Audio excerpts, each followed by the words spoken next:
Hello everyone. तो आज हम लोग एंशिएंट हिस्ट्री का एक नया चैप्टर स्टार्ट करने जा रहे हैं जो कि वैदिक एज है। इसमें ये एमसीक्यू सेट 1 है। इसमें भी अराउंड 3 to 4 सेट होंगे और हम लोग अराउंड 100 to 125 क्वेश्चंस इसमें कवर करेंगे। लाइन बाय लाइन हम लोग इसको कंप्लीट करेंगे, इस चैप्टर को भी, जैसे कि हमने पुराने चैप्टर को कंप्लीट किया है। ठीक है, तो चलते हैं क्वेश्चन नंबर फर्स्ट की तरफ। Question number 1, What was the term used for the people who did not belong to the Vedic tribe? अब हम लोग कौन सा टर्म यूज करते थे उन लोगों के लिए जो वैदिक ट्राइब से बिलोंग नहीं करते थे। ठीक है, तो आपके आंसर हैं ऑप्शन ए बागा वर्ना, ऑप्शन बी दशा वर्ना, ऑप्शन सी नाका वर्ना, option D more than one of the above, option E none of the above. तो आपके आंसर क्या होगा? ऑप्शन बी दशा वर्ना। दशा वर्ना का हम यूज करते थे उन लोग के लिए जो कि वैदिक ट्राइब से बिलोंग नहीं करते थे। कुछ इंपॉर्टेंट ट्राइब्स जो थी उस टाइम की, वो कौन कौन सी थी? वो थी भारताज, यदुज, तुर्वा, सस्मा। ये उस टाइम की वैदिक ट्राइब्स कहलाती थी, तो वैदिक एज से बिलोंग करती थी। और जो वैदिक ट्राइब्स के जो हेड होते थे उनको क्या कहते थे? उनको राजा और किंग कहते थे। ठीक है, और इस वैदिक एज में 4 वर्ण सिस्टम हमें देखने को मिलता है। वो कौन कौन से 4 वर्ण सिस्टम है?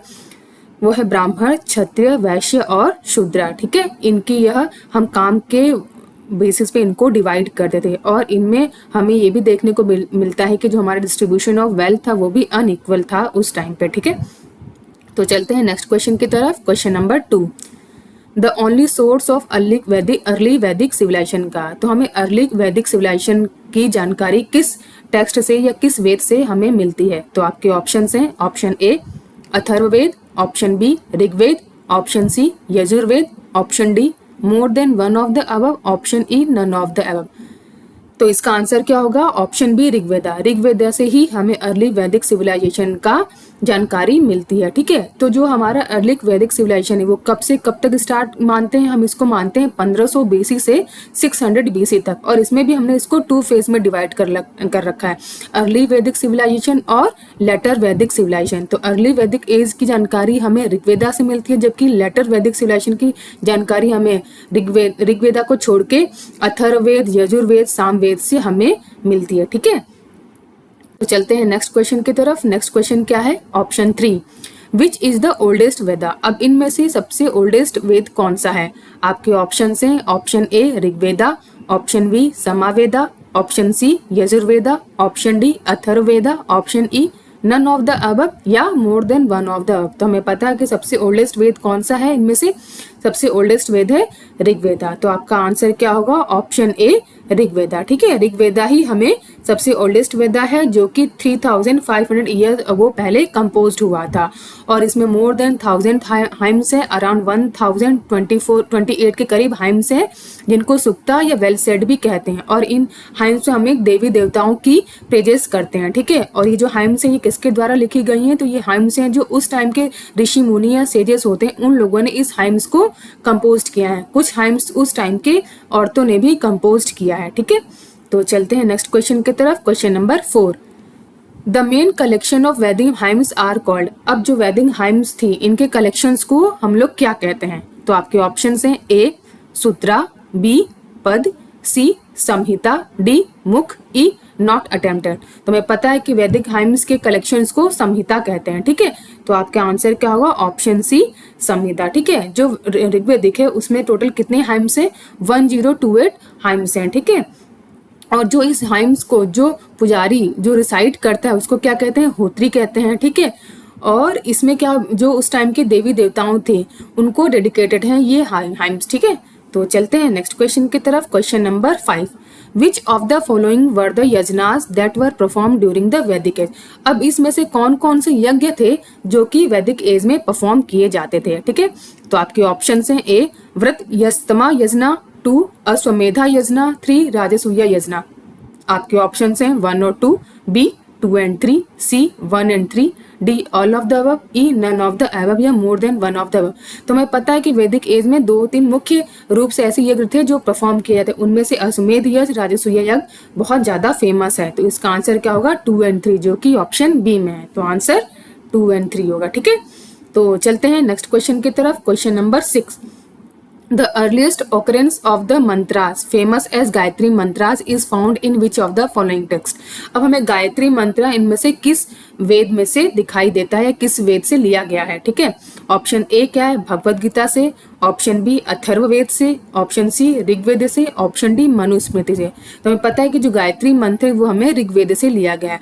अब ऋग्वेद को भी हम लोगों ने 10 मंडल में डिवाइड कर रखा है, हर मंडल एक एक किसी न किसी से डिवोटेड है। तो ऋग्वेद किससे, जो गायत्री मंत्र है वो बेसिकली 3rd मंडला से बिलोंग करता है और वहीं से लिया गया है। तो आपके आंसर क्या होगा, ऑप्शन सी।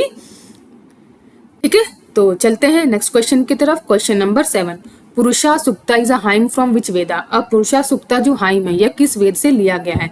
जो पुरुष, आपके ऑप्शन है A Atharvaveda, option B Rigveda, option C Samaveda, option D Yajurveda. तो जो पुरुषोक्ता हाइम्स हैं यह बेसिकली ऋग्वेद से लिया गया है। तो आपके आंसर क्या होगा, ऑप्शन बी ऋग्वेदा। ठीक है, अब ये ऋग्वेदा को हम लोगों ने बेसिकली 10 मंडल में डिवाइड कर रखा है और हर एक मंडल अलग अलग देवी देवताओं की अलग अलग चीजों की पुष्टि करता है। और ये जो पुरुषोक्ता मंडल है ये 10वें मंडल से बिलोंग करता है। ठीक है, और जो कंसेप्ट ऑफ वर्ण सिस्टम है ये भी हमें पुरुषोक्ता मंडल से ही दिखाई देता है, जिसमें और ये और किसकी चीजों के बारे में पुष्टि करता है, ये बताता है कि ओरिजिन ऑफ यूनिवर्स कैसे हुआ है, ओरिजिन ऑफ लॉर्ड शिवा कैसे हुए हैं और ओरिजिन ऑफ लॉर्ड वर्णा कैसे हुआ है। तो ये पुरुषोक्ता मंडल से हमें इन चीजों की पुष्टि होती है। और जो वर्ण सिस्टम है ये भी बताया गया है कि जो पुरुषोक्ता मंडल में जो पुरुष थे उसके 4 पार्ट से 4 वर्णों की उत्पत्ति हुई है, जैसे कि मुख से ब्रह्मा का, आम से या हाथों से क्षत्रिय का, थाई से वैश्य का और फीड से शूद्रा से उत्पत्ति हुई है। ठीक है, तो चलते हैं नेक्स्ट क्वेश्चन की तरफ। Question number 8, near which river was most the Rigveda civilisation were situated? अब किस रिवर के किनारे ऋग्वेदिक सिविलाइजेशन सिचुएटेड थी? आपके ऑप्शन है ए नर्मदा, बी श्रावस्ती, सी गंगा, डी गोदावरी। तो हमें पता है कि उस टाइम की सबसे पवित्र रिवर कौन सी थी, सरस्वती थी, और सरस्वती रिवर के किनारे ही सारी ऋग्वेदिक सिविलाइजेशन सिचुएटेड है। ठीक है, तो आपके आंसर क्या होंगे, ऑप्शन बी सरस्वती। ठीक है, अब इसमें से कुछ इंपॉर्टेंट चीज क्या है, जो वैदिक नेम रिवर्स के हैं और जो मॉडर्न नेम है ये आप लोग को याद करना है। इसमें घुमा फिरा के कई सारे क्वेश्चंस क्रिएट कर लिए, जैसे कि सतुद्री का प्राचीन नाम क्या था, तो सतुद्री को सतलज कहते हैं।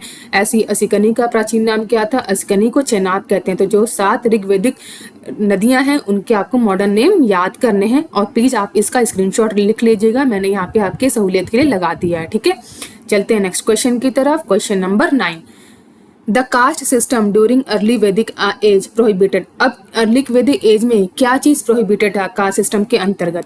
ऑप्शन ए क्या है, इंटरकास्ट डाइनिंग प्रोहिबिटेड था, बी इंटरकास्ट मैरिज प्रोहिबिटेड था, C both, D none of the above. तो हमें पता है कि अर्ली वैदिक सिस्टम में ना तो कास्ट डाइनिंग प्रोहिबिट था और ना ही इंटरकास्ट मैरिज प्रोहिबिट था, ये दोनों ही चीजें इजिली की जाती थी। तो आपका आंसर क्या होगा, D none of the above. ठीक है, चलते हैं नेक्स्ट क्वेश्चन की तरफ। Question number 10, What were the 2 assemblies during the early Vedic period? अब अर्ली वैदिक पीरियड में कौन सी 2 असेंबलीज हुआ करती थी? आपके ऑप्शन से ए सम्मति, ऑप्शन बी सभा, ऑप्शन सी सम्मति एंड सभा, डी नीदर 1 nor 2। तो आपके आंसर होंगे ऑप्शन सी सम्मति एंड सभा। हमें पता है कि ऋग वैदिक एज में 2 टाइप की सभा हुआ करती थी या असेंबलीज हुआ करती थी, जिसको सभा एंड सम्मति कहते थे, और इसमें पुरुष और स्त्रियां दोनों ही पार्टिसिपेट किया करती थी।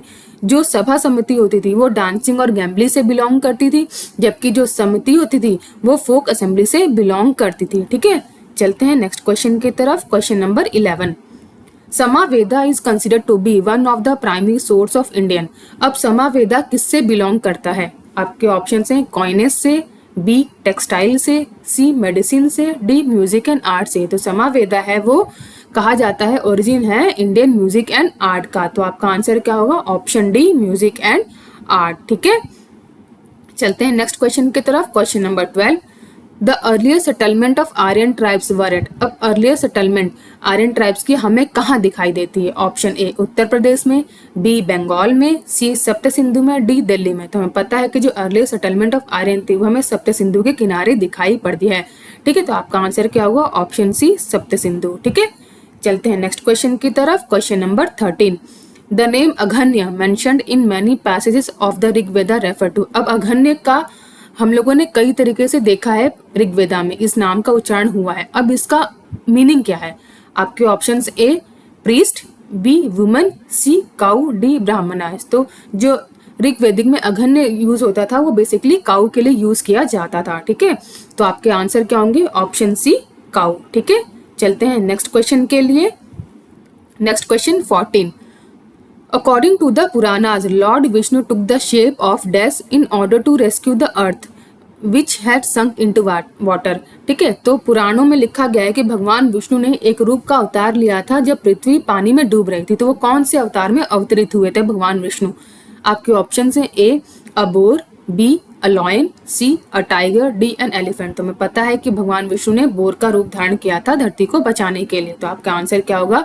Option A a boar. ठीक है, चलते हैं नेक्स्ट क्वेश्चन की तरफ। Question number 15। Which of the following is not a Vedanga? अब इनमें से कौन सा वेदांगा नहीं है?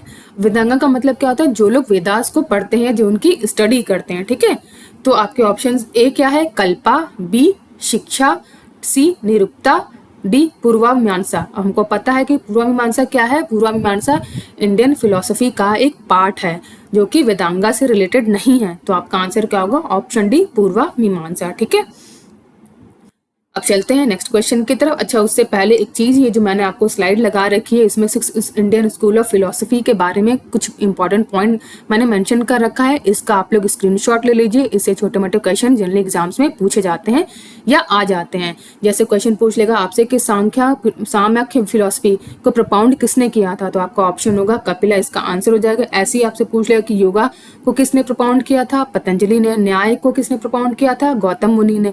वैशेषिका को किसने प्रोपाउंड किया था? कन्नड़ा ने।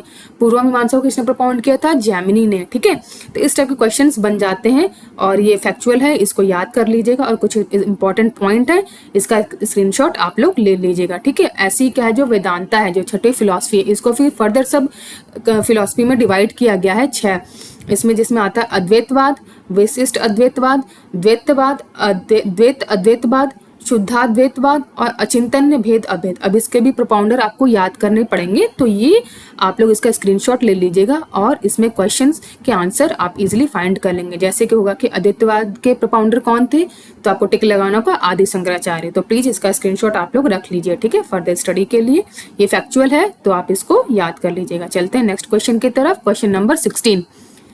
विच of the following was were important God during Rigveda? अब ऋग्वेदा में किन देवी देवताओं की पूजा की जाती थी? आपके ऑप्शन है A Agni, option B Soma, option C Indra, option D more than one of the above, या E none of the above. तो हमें पता है कि ऋग्वेद में अग्नि, सोमा, इंद्र इन सब की पूजा की जाती थी। तो आपके आंसर क्या होंगे? D more than one of the above. ठीक है, चलते हैं नेक्स्ट क्वेश्चन की तरफ। Question number 17। What were the duties mentioned in Manusmriti concerning Chandala? अब मनुस्मृति में ऐसी कौन कौन सी ड्यूटीज लिखी गई हैं चंडाला से रिलेटेड? आपके ऑप्शंस क्या हैं? A they had to live outside the village. क्या ये सही स्टेटमेंट है? Statement 2 they use discarded utensils.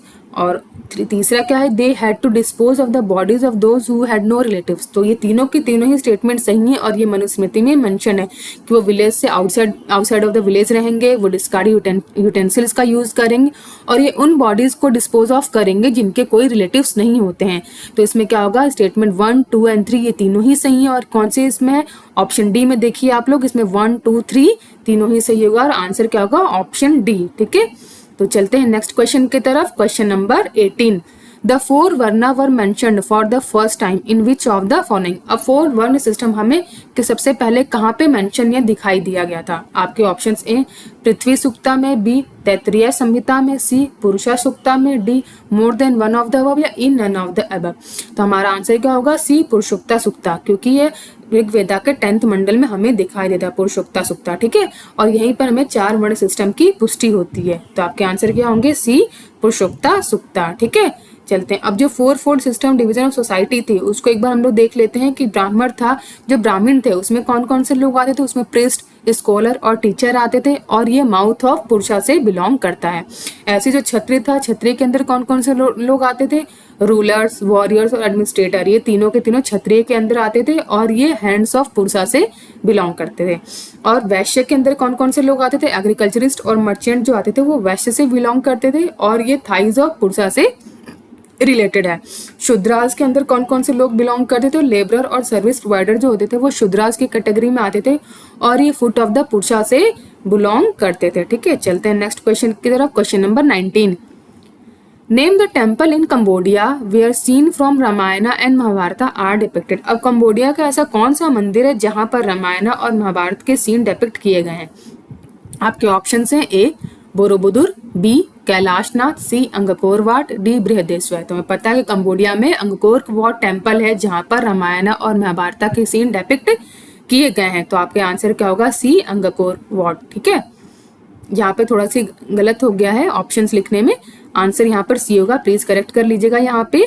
ठीक है, चलते हैं नेक्स्ट क्वेश्चन की तरफ। Question number 20, oligarchy is a form of government where power is exercised by. अब ओलिगार्की ऐसी फॉर्म ऑफ गवर्नमेंट है जो पावर किसके हाथों में होती है?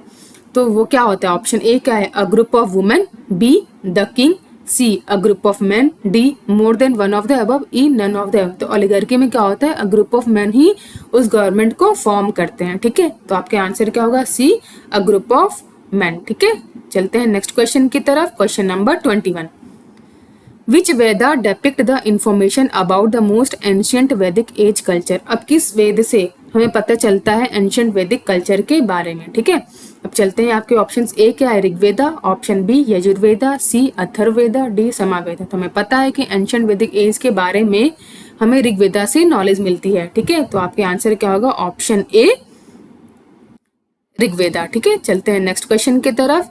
अच्छा, इसमें एक चीज आप पॉइंट ये स्क्रीनशॉट ले लीजिए, इसमें मैंने मेंशन कर रखा है वेदास, उससे रिलेटेड ब्राह्मणास और उससे रिलेटेड उपनिषद और उनके ऑफिशिएटिंग प्रिस्ट के बारे में। तो इसका स्क्रीनशॉट ले लीजिए। और ये कई बार घुमा फिरा के इससे क्वेश्चन पूछे जाते हैं कि होत्री किस वेदा से बिलोंग है, तो होत्री आपके ऋग्वेदा से बिलोंग करते हैं, ऐसे ही पूछ लेगा। अथवा वर्यो किस वेदा से बिलोंग करता है, तो ये आपकी यजुर्वेदा से बिलोंग करते हैं। तो प्लीज इसका आप लोग स्क्रीनशॉट ले लीजिए, इसमें कई सारे क्वेश्चन फॉर्म हो जाते हैं। ठीक है, चलते हैं नेक्स्ट क्वेश्चन की तरफ। Question number 22, Vaishali was the capital of which of the following Mahajanapada. अब वैशाली किसकी कैपिटल थी? ठीक है, किस महाजनपदा की कैपिटल थी? आपके ऑप्शन हैं ए वज्जी, बी कौशाला, सी काशी, डी मगधा। तो हमें पता है कि वैशाली का कैपिटल कौन था? वज्जी। ठीक है, Vajji was the capital of Vaishali. तो आपके आंसर क्या होगा? ऑप्शन ए। चलते हैं नेक्स्ट क्वेश्चन की तरफ। अच्छा, उससे पहले ये मैंने कुछ इंपॉर्टेंट स्लाइड यहाँ पे लगाई है जिसमें महाजनपद है, उनके कैपिटल है और प्रेजेंट डे लोकेशन है। इसमें भी बहुत सारे क्वेश्चन फॉर्म होते हैं कि ये किसका कैपिटल है, ये किस महाजनपद से बिलोंग करता है और उसकी करंट लोकेशन कौन सी है। तो इसका आप लोग स्क्रीनशॉट ले लीजिएगा, ये बहुत ही इंपॉर्टेंट स्लाइड है और इसको याद कर लीजिएगा। थोड़ा सा फैक्चुअल है तो आपको याद करना पड़ेगा। जैसे कि कुरु किससे बिलोंग करता है? कुरु इंद्र प्रदेश से बिलोंग करता है। ऐसे काशी किससे बिलोंग करता है? काशी कि कैपिटल कौन सी है? वाराणसी। तो ऐसे कई सारे मिक्स एंड मैच में ये क्वेश्चन आता है या फिर डायरेक्ट क्वेश्चन आता है, तो इसको आपको याद करना पड़ेगा। ठीक है, बहुत ही इंपॉर्टेंट स्लाइड है, प्लीज स्क्रीनशॉट ले लीजिए इसका। चलते हैं नेक्स्ट क्वेश्चन की तरफ। Question number 23, there were 8 type of marriages during the Vedic period which one of them is love marriage. अब हमें पता है कि वैदिक पीरियड में 8 अलग अलग टाइप की मैरिजेस का उल्लेख किया गया है, उसमें से लव मैरिज किससे रिलेटेड है? आपके ऑप्शंस ए ब्रह्म विवाह, बी गंधर्व विवाह, सी देव विवाह, डी अशर्व विवाह। तो हमें पता है कि जो गंधर्व विवाह है वो हमारा लव मैरिज से रिलेटेड है या एसोसिएटेड है।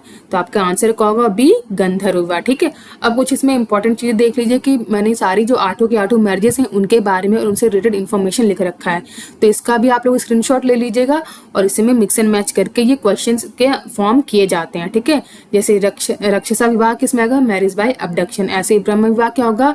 इसमें कि विद सेम वर्ण के लोग आपस में विवाह करते होंगे। गंधर्व विवाह क्या है? लव मैरिज से रिलेटेड है।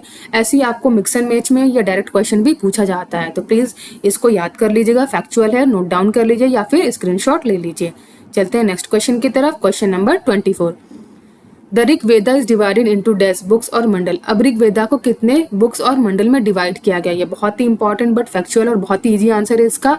आपके ऑप्शंस ए क्या है? Option A 12, option B 38, option C 8, option D 10। तो हमें पता है कि ऋग्वेदा को 10 मंडल या बुक में डिवाइड किया गया है। ठीक है, तो डी इसका आंसर होगा। चलते हैं नेक्स्ट क्वेश्चन की तरफ। Question number 25, which of the following Vedas is not a part of Vedatrayi. अब इसमें से कौन से वेदा जो है वेदात्रयी के पार्ट नहीं होते? तो जब वेदात्रयी बनी या इंट्रोड्यूस हुआ या तो उस टाइम पे हमारे पास सिर्फ 3 ही वेद थे और वो कौन कौन से वेद थे? ऋग्वेद, यजुर्वेद और सामवेद। ठीक है, तो जो अथर्ववेद था वो वेदात्रयी के बाद लिखा गया था, तो जो अथर्ववेद है वो इसका पार्ट नहीं हुआ। तो ऑप्शन देखते हैं। Option A Rigveda, option B Yajurveda, option C Samaveda, option D Atharvaveda. तो इसका आंसर क्या होगा? Option D Atharvaveda. अथर्ववेदा वेदात्रयी का पार्ट नहीं है। ठीक है, चलते हैं नेक्स्ट क्वेश्चन की तरफ। Question number 26। Punch marked coin were mostly made of. अब पंच मार्क्ड कॉइन किससे बने हुए होते थे? आपके ऑप्शन हैं A silver, option B gold, option C tin, option D ivory. तो आपका आंसर क्या होगा? Option A silver. Punch marked coin silver से बने हुए दिखाई देते हैं। ठीक है, चलते हैं नेक्स्ट क्वेश्चन की तरफ। Question number 27।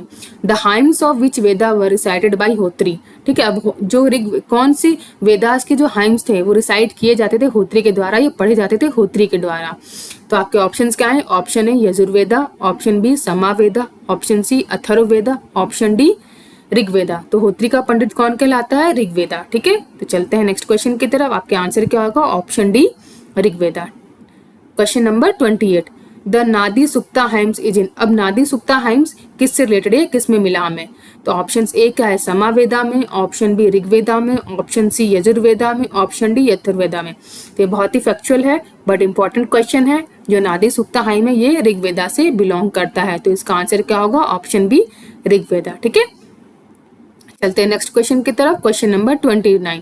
The eminent saint Vallabhacharya was associated with which of the following branches. अब वल्लभाचार्य निम्न में से किस ब्रांच से बिलोंग करते हैं? तो वल्लभाचार्य एक वैष्णवाइट थे। वैष्णवाइट और कृष्णवाइट सेम ही होते हैं, तो ये वैष्णवाइट सेक्ट से बिलोंग करते हैं। अब आपके ऑप्शन ए का है Gyanashrayi, B Krishnashrayi, C Premashrayi, D none of the above. तो वल्लभाचार्य कृष्णाश्रयी सेक्ट से बिलोंग करते हैं। तो ऑप्शन क्या होगा?